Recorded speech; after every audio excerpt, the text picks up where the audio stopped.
trader, selamat datang di Dimax Forex Insight, tempat di mana kita membahas peluang terbaik di pasar forex setiap minggunya. Saya Anissa, host Anda kali ini, dan telah hadir bersama kita Miss Melina, seorang trader sekaligus analis profesional dari Dimax. Dan kita bakal kupas tuntas bagaimana dampak berita-berita ini terhadap market. So langsung aja kita masuk ke sesi Q&A. Oke, pertanyaan pertama. Apakah pelemahan inflasi Kanada di 0,4% month per month berpotensi memicu tren bearish berkelanjutan pada CAD, Miss? Oke, dengan CPI Kanada yang turun minus 0,4% month per month, sementara median dan trim CPI bertahan di 2,7%. Kondisi ini menunjukkan tekanan inflasi mulai mereda. Masalahnya, jika data lanjutan juga melambat, pasar bisa mulai pricing kemungkinan Bank of Canada lebih dovish, atau bahkan membuka peluang pemangkasan suku bunga di masa depan. Implikasinya, skenario ini berpotensi menciptakan tekanan jual yang lebih konsisten pada CAD, terutama terhadap USD dan JPY. Karena itu, trader perlu mempersiapkan bias bearish CAD, fokus pada level resisten utama di USD ataupun CAD, dan tetap disiplin dengan risk manajemennya. Oke, pertanyaan selanjutnya. Jika Andrew Bailey bernada hawkish, bisakah GBP melanjutkan penguatan dalam jangka pendek, Miss? Oke, pidato Gubernur BOE selalu menjadi katalis besar bagi GBP karena pasar mencari petunjuk arah kebijakan. Masalahnya, ketidakpastian nada pidato bisa menciptakan volatilitas tajam dan false move sebelum arah sebenarnya terbentuk. Jika Bailey menegaskan suku bunga akan tetap tinggi lebih lama, GBP berpotensi melanjutkan penguatan terutama terhadap USD dan Euro. Maka trader sebaiknya menunggu konfirmasi arah setelah volatilitas awal, lalu masuk dengan setup risk to the reward yang jelas. Oke, pertanyaan ketiga. Dengan CPI Inggris di 3,3%, apakah GBP berpeluang menguat lebih lanjut atau justru terkoreksi nih, Miss? Oke, inflasi Inggris yang masih di 3,3% menunjukkan tekanan harga belum sepenuhnya jinak.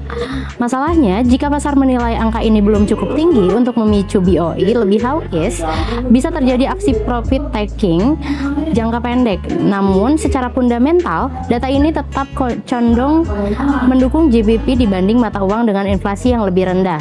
Trader bisa menunggu pullback ke area support sebelum mencari peluang buy, alih-alih casing market di harga tinggi.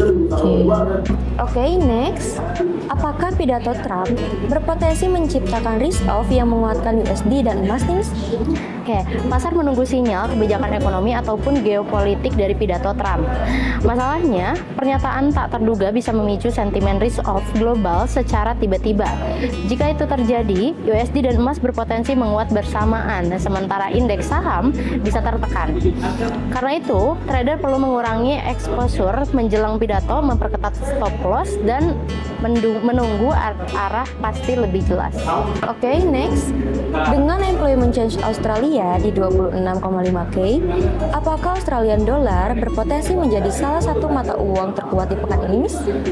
Oke, lonjakan penambahan pekerjaan 26,5K menunjukkan pasar tenaga kerja Australia makin solid. Masalahnya, jika data ini dianggap outlier, sementara data lain melemah, penguatan AUD bisa terbatas. Namun, bila RBA menafsirkan ini sebagai sinyal ekonomi kuat, AUD berpotensi menguat lebih lanjut, terutama terhadap JPY dan CAF. Trader bisa mencari setup buy AUD di support kunci dengan konfirmasi price action. Pertanyaan ke-6, jika core PCE tetap stabil di 0,2%, apakah USD akan tetap dominan terhadap major currency, Miss? Core PCE 0,2% menunjukkan inflasi inti Amerika Serikat masih terkendali, namun belum turun signifikan. Masalahnya, kondisi ini memperkuat narasi higher for longer dari The Fed yang bisa menekan aset beresiko. Implikasinya, USD berpotensi tetap kuat terhadap Euro, GBP, dan AUD dalam jangka pendek menengah.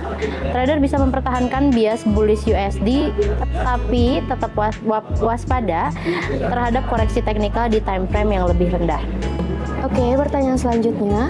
Dengan final GDP Amerika Serikat di 4,3%, apakah rally USD bisa berlanjut atau justru mulai mengalami kelelahan, Miss? Oke, pertumbuhan 4,3% menunjukkan ekonomi Amerika Serikat sangat kuat. Masalahnya, jika pasar menilai data ini sudah fully price in, rally USD bisa mulai kehilangan momentum. Namun, selama The Fed tetap hawkish, USD masih punya dukungan fundamental. Trader sebaiknya mengikuti tren, tetapi fokus pada level resisten kunci untuk menghindari jebakan breakout. Oke, pertanyaan terakhir. Dengan rangkaian data pada hari Jumat nanti seperti NZD CPI lemah, BOJ, retail sales GBP 0,0%, dan juga PMI, kira-kira pair mana nih Miss yang paling beresiko dan juga paling berpeluang? Oke, kombinasi data NZD CPI yang lebih rendah dari ekspektasi, keputusan BOJ, retail sales GBP stagnan, dan rilis PMI menciptakan hari dengan volatilitas tinggi. Masalahnya, banyaknya katalis dalam suatu hari meningkatkan risiko whipsaw dan overaction pasar. NZD dan JPY berpotensi paling beresiko, sementara Euro dan USD bisa mendapatkan peluang dari reaksi PMI.